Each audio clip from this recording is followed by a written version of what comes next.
got this one just the other day. Hey, are you This is the latest one. Oh, really?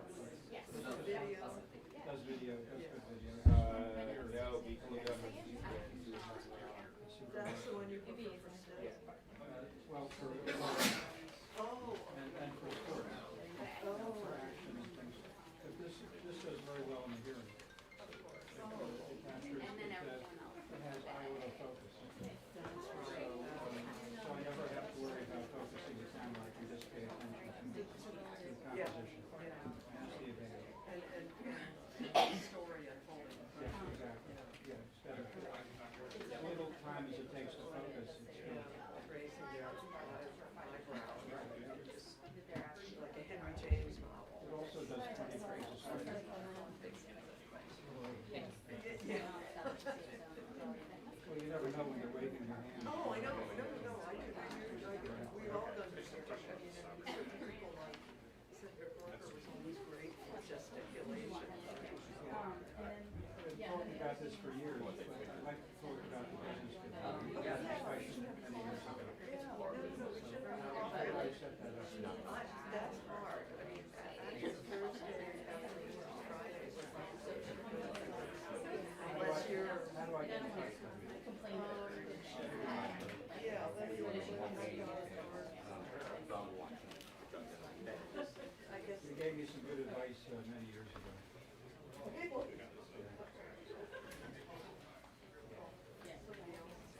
I'll give you mine. Oh, okay. Oh, sure.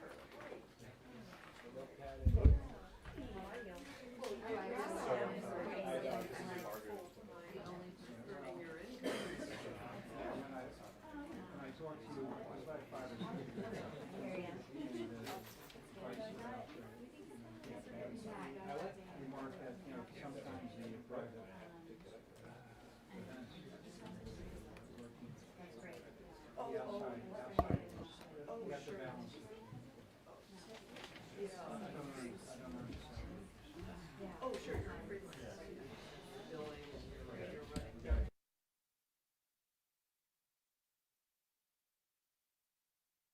Oh, I see. So that's But I always envy you when for Yeah. oh, stuff like that. if you need somebody to carry your Figure out by yourself, it's wild. These are the presidents, and then, Even like watching television like colors now. and, they don't, it left How I had to wait for that. and she like goes in the circle Once I got all that there, stuff. came back. It seems like so silly, but I remember before the crayon Is that the senators or the vice president? I think it may well be. You and I are in a fight.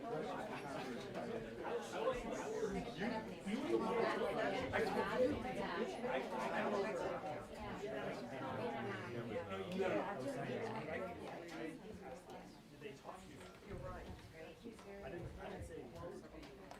I didn't. Yeah, I didn't tell them. Actually, I don't know if Mary's coming. I checked with them. You're like, oh, good. Yeah. She's not gonna do it.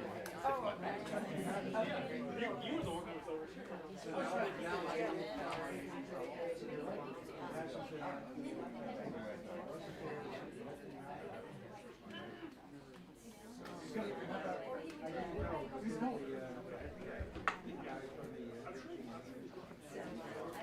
Yeah.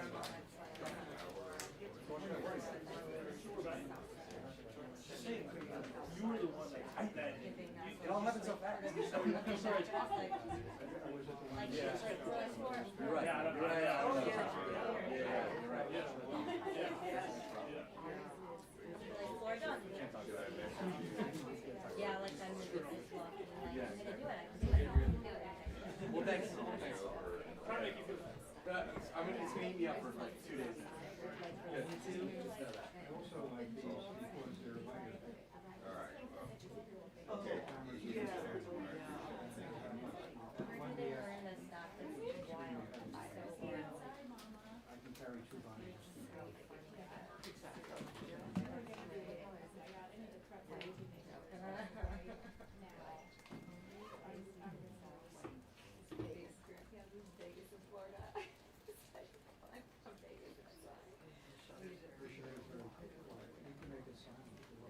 Yeah, that's right.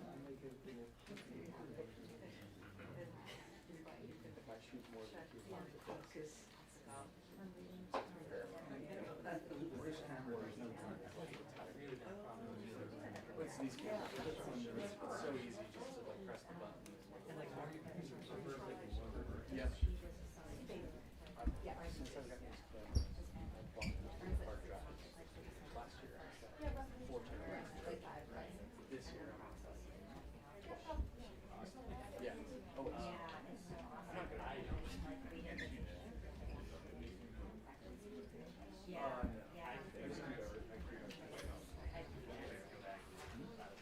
Well, I really doubt that.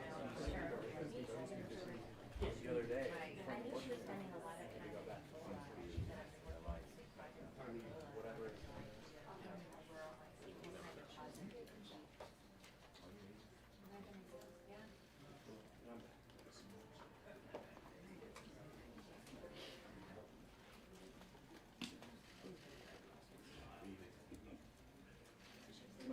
My mistakes become.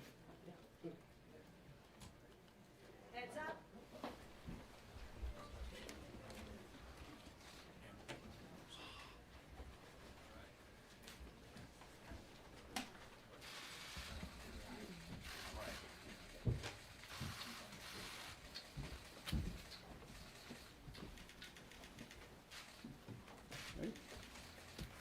Thank you very much. I'm Senator Graham from South Carolina, here with a bipartisan group of United States senators to make a clear statement in uncertain times.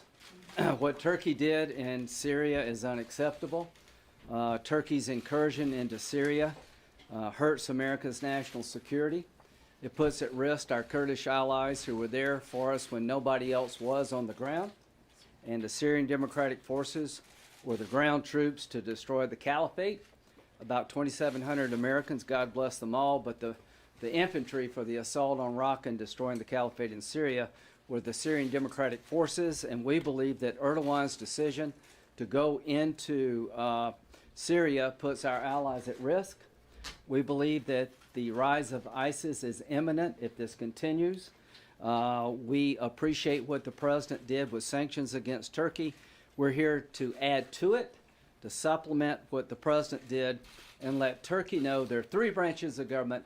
I doubt if the court can do much, but Congress is going to speak with a very firm, singular voice that we will impose sanctions in the strongest measure possible against this Turkish outrage that will lead to the reemergence of ISIS, the destruction of an ally, the Kurds, and eventually benefit to Iran at the detriment of Israel. I will briefly go over what's in the bill, but I would like to make a statement that the House passed yesterday a resolution urging the president to change course inside of Syria, 354 to 60. I believe that same resolution, if brought to the floor of the United States Senate, would get over 80 votes, and I'm urging Senator McConnell and Senator Schumer to find a way to do that, because people are literally dying as we speak, and we want the president to be successful. Secretary Pompeo and Vice President Pence are meeting with Turkey as I speak. I called this morning to Jeffries, our envoy regarding Syria, to tell him that we would be here at 12:30 East Coast time and let Turkey know that the sanctions by the administration are just the first step in what I think will be a crippling journey. And the way you end this is for Turkey to withdraw to the areas before the invasion, for them to stop operations against our Kurdish allies, and to reset the table. And what we're doing here is we're sanctioning top Turkish officials beyond what the administration did, restricting visa access to the country, asking a deep dive into Erdogan's personal finances. We're issuing sanctions against the Turkish armed forces, and I find it outrageous that F-16s designed by the United States are being used to bomb a good ally. We're going to sanction the Halk Bank, which was involved in some very nefarious activity trying to get around Iranian sanctions. We're considering the purchase of the S-400, the Russian missile system, to be a significant event mandating CATSA sanctions to be imposed within 30 days, prohibit U.S. military assistance, prohibit any U.S. person from purchasing sovereign debt from the government of Turkey. These are wide-ranging and hard-hitting, and I will turn it over to Senator Van Hollen with one last thought. The Turkish-U.S. relationship is worth salvaging. It cannot be salvaged until Erdogan changes course. They're a NATO ally, and I find it incredible that a NATO ally is going to be attacking the ground component most significantly responsible for the destruction of ISIS. So to the average American, what does this matter to you? I think it matters a lot that ISIS cannot reemerge. The caliphate's destroyed, but they're alive and well in terms of a ground component, 15 to 20,000 fighters. And without the Kurds, they're going to come back. And if we abandon the Kurds, good luck to get anybody to help you in the future. Israel. The nightmare for Israel is for Iran to be the biggest winner of the vacuum we've created by withdrawing from Syria. If they come down and take the oil in Syria, they get richer, and Israel gets surrounded even more strongly than they are today by Iran. So at the end of the day, this is about Israel, it's about ISIS, it is about Iran, and aligning with Assad is not a good outcome for the United States. If the Kurds are forced to align with Assad, they're aligning with Iran. And I cannot think of a worse outcome for U.S. national security interest to abandon the Kurdish forces who helped us, force them into the arms of the Iranians at the expense of American national security and prestige, and to ensure the rise of ISIS. Our Kurdish friends cannot do it all. And for a few hundred troops, we can fix this problem. We need to reset, get Turkey to stand down. These sanctions, I think, will receive a large bipartisan vote, and they're going to stay in place until Turkey changes its behavior. Senator Van Hollen. Thank you, Senator Graham. Let me start by saying that Maryland and the country have lost an incredible leader and hero with the passing of Elijah Cummings. He was a good friend. He was one of Maryland's favorite sons, and to my mind, he was a hero for our times, and we're going to miss his sense of dignity and his sense of principle. And it is that sense of principle and standing up for America and our values around the world that brings us here today. And I think it's not a surprise to anybody that Senator Graham and I don't agree on lots of things. Could you say that again? We don't agree on a lot of things, but we do agree. We do agree. This is a precarious moment for our country and our role in the world. And when we first learned of the President's decision and Turkey's response, we both had the same reaction. First, to call upon the President to do everything in his power to undo the damage that's been caused, but also that we in this Congress have a bipartisan responsibility to stand up for America's role in the world. And I'm very pleased that we're joined here today by a bipartisan group of senators, Senator Shaheen, Senators Blumenthal, and Senators Blackburn, and others who are joining us in this effort. We agree that we need swift and bipartisan action to repair the damage caused by the decision to allow Turkey to attack our chief partner in the fight against ISIS terrorists, and to make sure that we stop the revival of ISIS. The Syrian Kurds have been the tip of the spear in our fight against ISIS and its reemergence, and we cannot abandon them. So the Senate should immediately vote on the bipartisan resolution that Senator Graham mentioned that passed the House yesterday, but then move immediately to take up the bill that we're introducing today. I think we all recognize that much damage has already been done.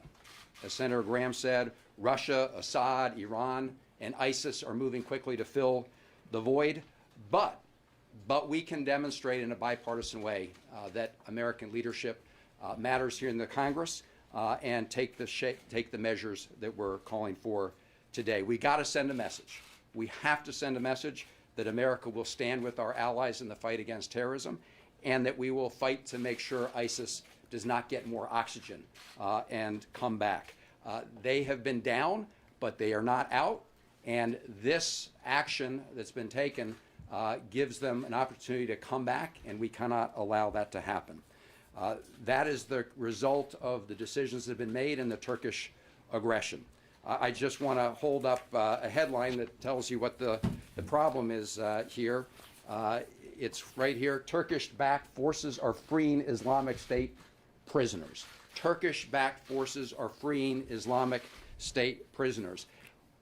We can't expect the Syrian Kurds to be detaining ISIS prisoners and fighting for their lives, fighting against ISIS when they're fighting for their lives in Turkey. So we're doing the one thing in our power here in the United States Congress to stop the slaughter of Syrian Kurds. And by the way, this is ethnic cleansing going on. The Turkish proxies that are engaged in this fight include a lot of al-Nusra elements. They've got al-Qaeda DNA. They are intent on wiping out the Syrian Kurds. And we're doing everything within our power to stop the resurgence of ISIS. Senator Graham mentioned what the bill would do. He went through the items in the bill. What I want to stress is that it's in Turkey's power to avoid these sanctions. Amen. We wish we were not here imposing these sanctions. And these sanctions would be lifted immediately if Turkey stops killing our Syrian Kurdish allies, if Turkey stops enabling the rise of ISIS, and if Turkey moves itself and its proxy forces back to where they were before this invasion. In fact, if Turkey took those actions now, these sanctions would not go into place. And I agree with Senator Graham. We want Turkey as an ally, but they are testing their role within NATO. With this action and with their previous acceptance of delivery of the Russian S-400 air defense system. But we do not want these sanctions to have to go into effect, but in order to make it clear to the world, we'll stand by our Syrian Kurdish partners to stop the resurgence of ISIS and to make sure that those things happen. We are insisting that this will take place if Turkey doesn't act to protect all of our interests.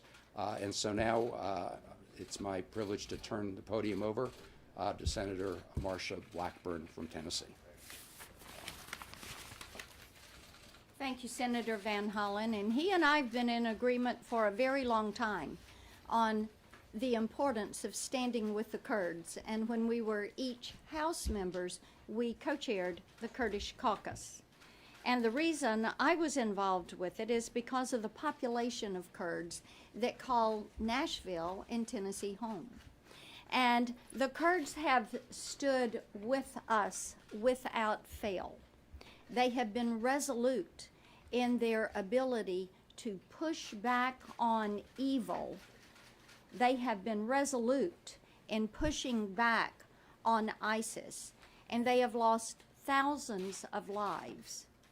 And the Kurds that have been there fighting, making certain that we had this safe area, making certain that the SDF was holding these ISIS prisoners.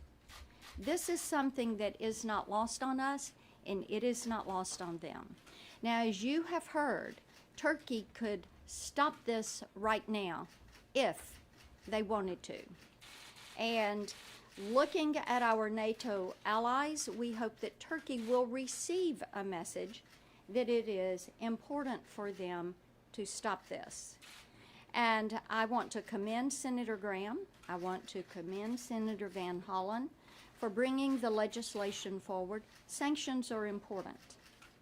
And it is important to realize that we will not stop. This is not going to be the last step. This is the first step to make certain that all that we have fought for, the gains that we have made, are not going to be pushed aside because of Turkey's aggression.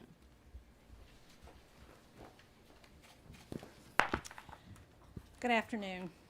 I'm pleased to join my colleagues here, both Republican and Democrat, to address the tragic disaster in Syria. Senator Graham and I had the opportunity to visit northeastern Syria last year. We walked around the markets where families felt safe to do their shopping. We broke bread with our Kurdish and Arab partners. Everywhere we went, we saw children flashing V signs when they saw the American members of our military. And what we heard over and over again from the Kurds, from the Syrians, from the Arabs who we met with was, please don't let the United States abandon us. Well, that's exactly what we've done. And it is heartbreaking to see how things have changed, to see those videos where Kurds are being killed by Turkish fighters with their hands tied behind their back. We have seen the worst case scenario in the region that many of us standing here have long feared, and make no mistake, the seeds of where we are today began when the administration withheld the stabilization dollars for Northeast Syria, and when in December of 2018, President Trump announced that he was going to withdraw troops from Syria. That sent a very strong signal to Turkey and to President Erdogan. And now in just 1 week, we have undone 5 years of hard-fought stability in northeastern Syria. And President Erdogan needs to hear an unequivocal message of opposition to this incursion. That's what these sanctions hopefully will help send a message. We can't undo the damage that's already been done, but we can demonstrate to President Erdogan that it's not just President Trump who speaks for American foreign policy, it's also the Congress. And I want to especially thank Senators Graham and Van Hollen for their leadership, and also point out that I believe the President should withdraw his invitation to President Erdogan to come be his guest here. It is totally unacceptable when people are being killed because of Turkey's actions and because of this President's decision that we are extending hospitality and niceties to President Erdogan in the White House of the United States of America. So I believe that state visit needs to be canceled, and it needs to be canceled immediately. With that, let me turn it over to Senator Blumenthal. Thanks. My thanks to Senator Graham and Senator Van Hollen, and just for the people of South Carolina, I do disagree a lot with Senator Graham. But I think, I agree with a lot. but let me just emphasize a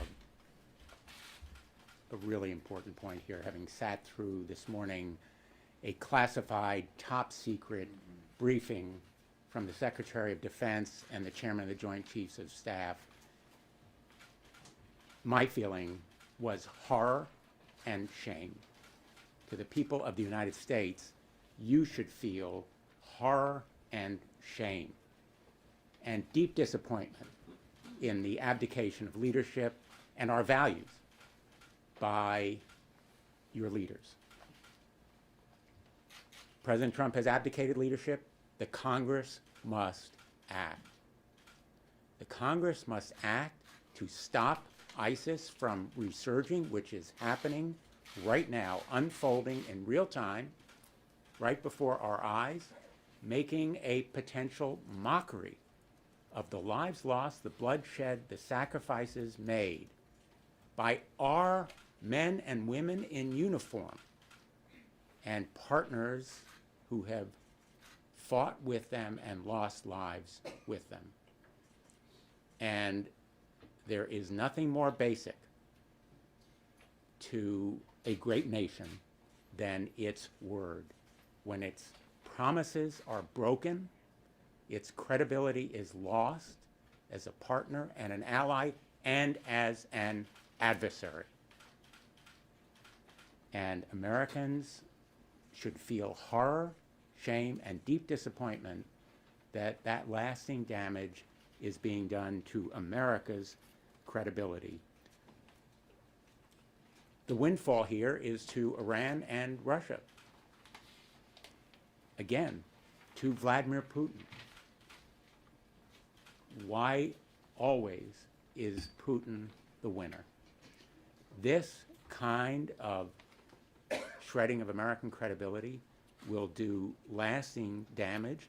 We may not be able to unscramble the egg, but we can undo at least some of the damage, and that will be the result of strong, stiff sanctions imposed swiftly in this act. This measure gut punches Turkey where it hurts. And that is what is necessary to get Erdogan's attention, to force him to roll back this foolhardy and tyrannical step. The American people deserve to hear what we heard today behind closed doors, and I said as much in that hearing. They deserve to hear all of the facts on the ground so they will know what can and should be done to reverse this misguided policy. And let me just say, and I never thought I would say this about the United States of America, we are going to be complicit in the ethnic cleansing that occurs as a result of this absolutely abhorrent action. We will be held responsible, and rightly so, by history for the potential genocide that will occur in that region if we fail to act.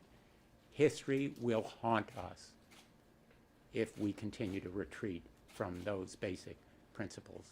And I can say that we're going to have strong bipartisan support for this measure.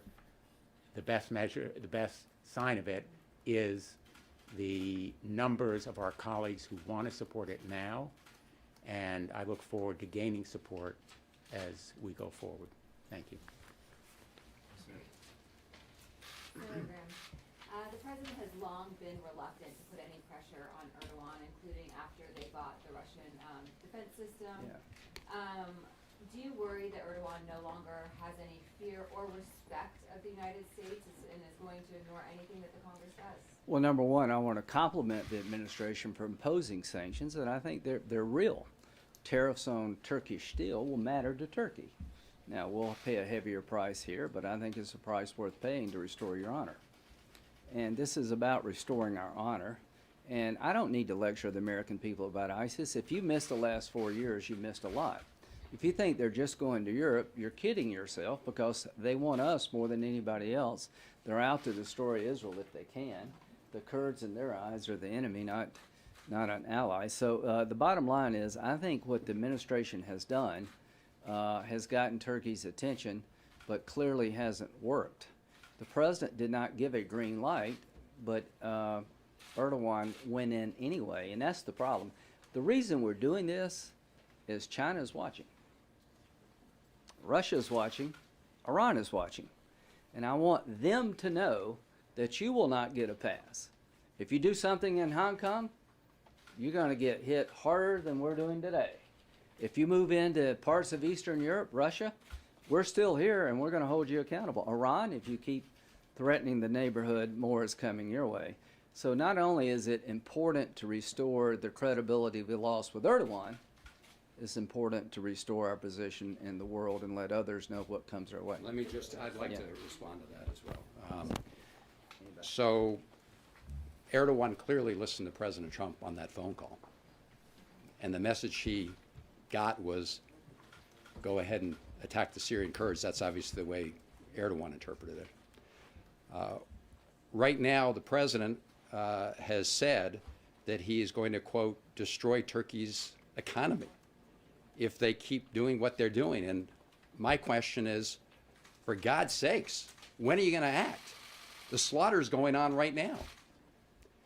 The sanctions on Turkish steel were the same sanctions the president put on Turkey when we had a pastor who was in Turkish, was held by Turkey. They represent 0.4% of all of Turkey's exports. So my goodness, the president, if he wants to act, he has the authority today to undertake a lot of the sanctions that we're calling for. And he should do it. But the point we're making here today is, in the absence of presidential action to stand up for the principles and values and support our allies and stop the resurgence of ISIS, we will act on a bipartisan basis. Senator, the early version of your bill included the personal direct sanctions against Erdogan. Abigail, you're next. Do you think President Trump will sign these sanctions if they're passed? My hope is that he will see them as leverage. I don't know what Pompeo and Pence are going to accomplish today. Hope they can accomplish a ceasefire, stop the bloodshed. You know, Marcia has spoken very eloquently about the Kurds. I mean, you know, if we stand on the sidelines and these people get rolled over, God help us all in the future, right? So I think President Trump's team is on the ground trying to talk sense to Erdogan. But I called this morning. I want Turkey to understand it's just not Trump and Pence and Pompeo. It's the rest of us. And I'm hoping that bipartisan, wide and deep, I'm hoping that this will help their hand. But I think if we had a vote on these sanctions, it would be veto-proof. And I would hope that President Trump would welcome them. Senator, can I ask about the military assistance prohibition? Senator Graham, how does the prohibition on military assistance comport with sort of NATO missions and Incirlik Air Base, the sort of ongoing military operations? Yeah, I think it's complicated, but I think what we're trying to do is make sure that American-made F-16s are no longer used to bomb Kurdish allies. We're trying to send a signal that the purchase of the S-400, whatever problems we had before, have just gotten worse. And if you want to be a NATO ally, you got to act like a NATO ally. Can you imagine any NATO country invading Syria to the benefit of ISIS? That's what they're doing. They're invading Syria to the benefit of ISIS. They have a concern about YPG elements in Syria. I get that. I've been saying that for years. I told President Erdogan, this is not the solution to dismember the coalition we put together to destroy ISIS. And it was you, President Erdogan, who allowed the ISIS fighters to flow in to begin with. Senator Graham. Anybody else? Yeah. Senator Graham, why do you think that President Trump listened to you last December when he wanted to quickly withdraw? Good question. Then, and why he's not listening to you now? Do you think it's election year politics? And do you, what specific assurances did President Erdogan making the phone call you participated in to President Trump? Okay, so let's walk through this. The one thing I want you to know is that President Trump did not wake up 2 weeks ago and say, hey, Erdogan, you can have Syria. In December, he announced a withdrawal. To President Trump's credit, we reconfigured that withdrawal. We slowed it down. We reassured the Kurds that we're not going to abandon you. We to create a safe zone, tried to create a safe zone where Turkey would feel that we're sympathetic to the Kurdish problem. The YPG Kurds in the eyes of Turkey are terrorists. Well, for us, they were allies. So we're trying to accommodate both interests. And what happened is that Erdogan called the president a couple of weeks ago and accused our generals of slow walking the safe zone that we helped create, lying, and that he could not tolerate it anymore. So it's not like President Trump just woke up one day and said, I'm tired of Syria. Erdogan called him and said, I am going to go in. The president counseled him not to, but the problem we have, it did not work. And here's what I fear. If it doesn't work with Erdogan, it's not going to work with Xi, and it's not going to work with the Ayatollah. So I think now's the moment for the president to embrace bipartisanship, to work with the Congress. Let us be your partner to get a common objective. The objective is to reset the table, stay in touch with the Kurds so they won't get slaughtered, make sure ISIS doesn't come back, make sure Iran doesn't capture the oil fields, and give Turkey some reasonable sense of security. That can only happen if we stop the bloodshed, and I see no scenario where we can achieve our national security interests if we go to zero in terms of troops. I just want to add something to that, because it's not just about passing the sanctions bill or sending the Vice President and the Secretary of State to meet with President Erdogan. President Trump needs to send a very strong signal to President Erdogan that he himself does not approve of what's going on in Syria. That's why I say, rescind your invitation to President Erdogan.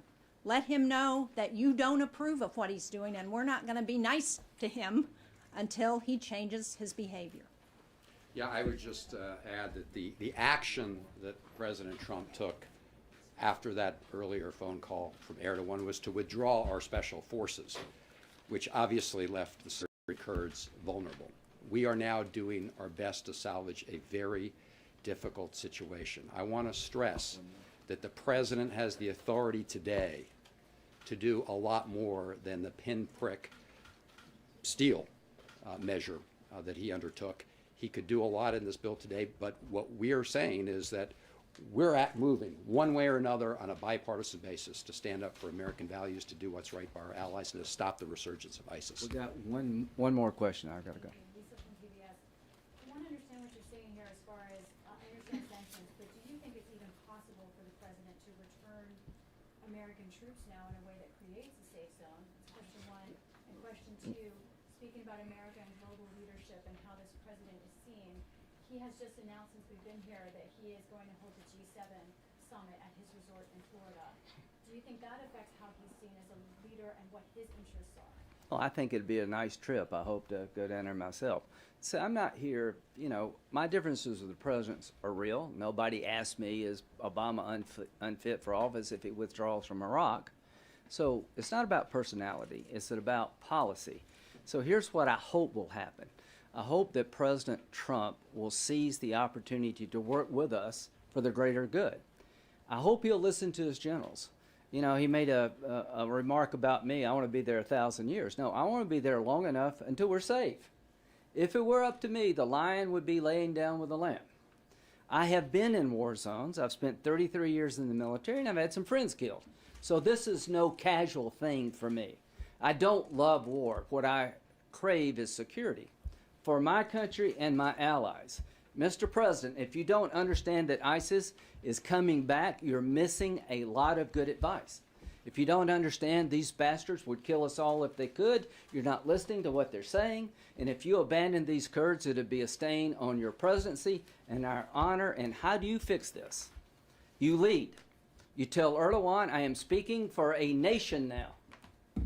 I have the backing of the United States Congress. We will not tolerate this. We want a good relationship, but you're destroying it. And I have the backing of the United States Congress. I've got the backing of people who want to impeach me. And I got the backing of people who are going to defend me. And what I want to have happen here is for Erdogan to stand down before it's too late, get out of Syria, give us a chance to deal with your legitimate concerns. Do not abandon the Kurds, Mr. President. Some of our troops need to stay involved in the counter-ISIS fight because there's 15,000 to 20,000 ISIS fighters still on the loose inside of Syria. The day we leave will be when we can say we are safe. Every military leader, Mr. President, believes we need a few hundred of us to keep the ISIS fight going in a positive direction. 10,000, I think, Kurds were injured or killed.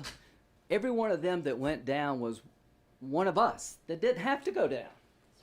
This is a model that works, Mr. President. You had a very light footprint. We provided air power, and we destroyed the caliphate with 8 casualties in the last 4 years on the American side. God bless the 8. So what am I urging? Just listen to the commanders. Don't listen to Rand Paul. Don't listen to me. We'll go play golf, and we'll talk about golf. If you don't think I don't know what I'm talking about, then I'm a warmonger and want to stay forever, just write me off. All I'm asking is that you do what President Obama did not do. Listen and adjust. You have an opportunity here to reset the table with a configuration of American forces in the hundreds, not the thousands, that will reassure a valuable ally, keep Iran from being the biggest winner, and protect our friends in Israel. If you continue on the course you're on, you will have brought a lot of damage to the nation. You'll abandon a valuable ally. You would set in the motion the reemergence of ISIS. And Mr. President, as much as I like you and want to work with you, I am going to be consistent. I will hold you accountable. And let me just answer that question from a military standpoint. The answer is yes. Based on publicly available knowledge, the answer is yes. We have the resources to act. We still can't get back. Let me just say in closing here that over the congressional break, I was in Afghanistan with Senator Hassan and talking to our commanders on the ground. 2 takeaways. One, some of them had been arm in arm with our Syrian Kurdish partners in their earlier deployments in the fight against ISIS. And for them, the president's action was one of the most shameful days. The second is, we heard from our commanders that their bigger concern these days in Afghanistan, it's not Al-Qaeda, although that remains a concern, but the rise of ISIS-Khorasan in Afghanistan, taking direction from the folks, ISIS folks who are in, remain in Syria and Iraq. So while they've lost some territory, they were already, unfortunately, alive and kicking before the decision by the president and the action by Erdogan and Turkish forces. But now they've been given new fuel and new oxygen. And we cannot stand for that. And we in Congress must do our part. Sanctions are never a perfect tool, but we have to do what's within our power as a bipartisan group of senators to do what's right. So thank you all very much. Can you clarify something about troops? Are you hoping that some troops remain? Have you gotten word that like just a few hundred will? Like what is actually happening with U.S. troops? Are all of them leaving? Can you clarify what's that? It's not clear to me exactly what's happening, and as you know, things come out of the White House that change by the hour, and so the answer is I don't know. What we are saying is that we need to move quickly to put in place these sanctions. They're tough sanctions, but they can be avoided or they will be lifted when Turkey stops slaughtering our allies, the Syrian Kurds, stops helping the resurgence of ISIS, and takes itself and its proxies back to where they were before their attack.